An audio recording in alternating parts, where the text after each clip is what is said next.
Step 1.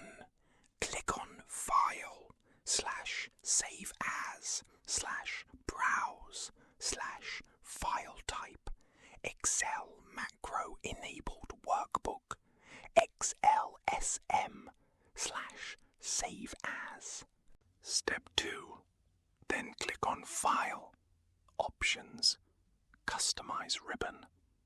Scroll down on the right-hand side and tick the developer box. OK. Step 3. Then click on the Developer tab and then Macro Security, and then tick the bottom box of Enable VBA codes. Not recommended. Potentially dangerous code can run. Step 4. Then save down the file. Then close the file. And then reopen. Step 5. Then go on to Visual Basic. And then Insert / Module. Then paste in the code which is in the description.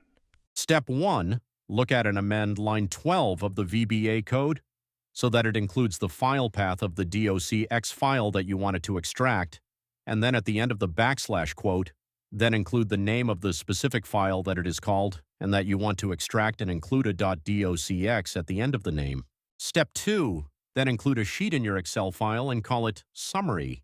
What it does, it scans through each and every individual page in a Word docx file and puts those files into an Excel sheet called Summary to simplify the job and auto-extract the info.